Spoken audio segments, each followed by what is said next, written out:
Good afternoon, ladies and gentlemen. My name is Clay, and I am the Bucks believer. One area in which we have seen the Bucks take massive leaps and bounds over the past few seasons has been offensive rebounding. Last year, Milwaukee ranked at the bottom of the league at 29th in offensive rebound rate as they boarded just 22.6% of their own misses. This season, Milwaukee jumped all the way up to 12th in that same metric as they grabbed 25.7% of their misses, which is 3% higher than where they were last season. This postseason, that upward trajectory has continued as, in the first round against the Miami Heat, the Bucks rebounded a ridiculous 32.4% of their own misses.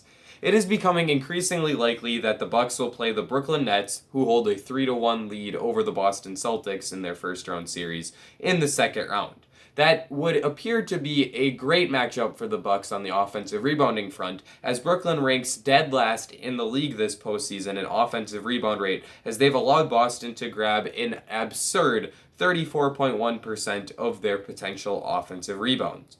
These statistics, when put together, indicate that Milwaukee should be able to dominate the offensive glass in a series against Brooklyn. They are an awesome offensive rebound team, and Brooklyn allows their opponents to grab many offensive boards, especially compared to the rest of the teams in this year's postseason.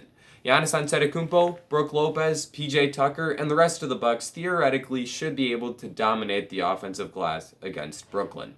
However, I'm not certain that having offensive rebounding as a high point of emphasis is even a good idea in this series. In the NBA, there is a positive relationship between offensive rebounds grabbed and transition points allowed. When teams crash the offensive glass, they struggle to get back on defense to halt transition opportunities for their opponent. When teams emphasize great transition defense, on the other hand, they rarely are able to grab offensive rebounds. Against the Brooklyn Nets, it is of high importance to play stellar transition defense.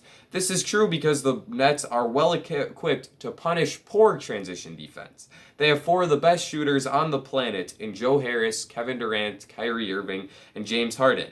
They have arguably two of the greatest ball handlers in the NBA in Irving and Harden. The combination of that ball handling talent and shooting talent makes them ridiculously well equipped to deal with poor transition defense, and I would actually argue that they are perhaps the best team when it comes to transition offense, because if you can't get back on D, Brooklyn will kill you with their speed and shot making.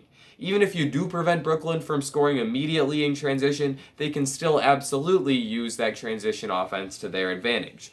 Getting out in transition is one of the best ways to create mismatches. The opposing defense is forced into a scramble situation, and the players on that defense has to cover whomever is closest to them instead of finding their preferred matchup.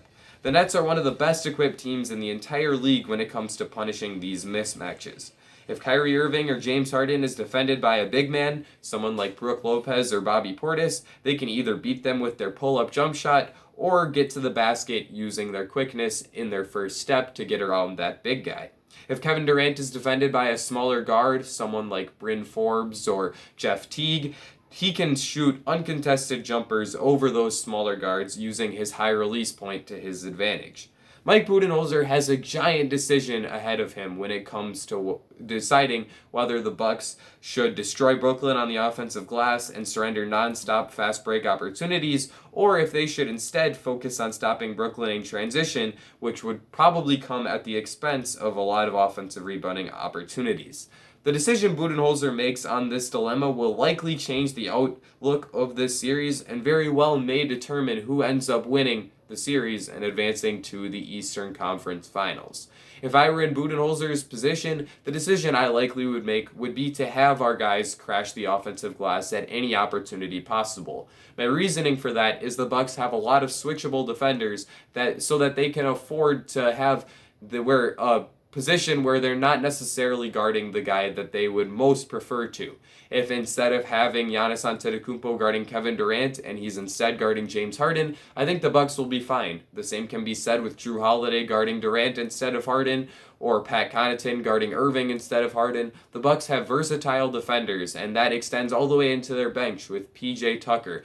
And I think that will allow them to really exploit Brooklyn's flaws on the offensive glass, and it could be a definite area where the Bucks could create extra possessions for themselves and allow them to really have a chance to beat Brooklyn despite the Nets' explosive offense. I'm going to be having a lot of coverage on this series in the days to come, so be sure to subscribe if you did enjoy this video, and also leave it a like. Especially if you are a fellow Bucks believer, this is the place for you, so go ahead and subscribe. I think that I've covered everything that I wanted to cover, so thank you for watching, and that's going to be it for me. Ladies and gentlemen, I will see you all again very soon.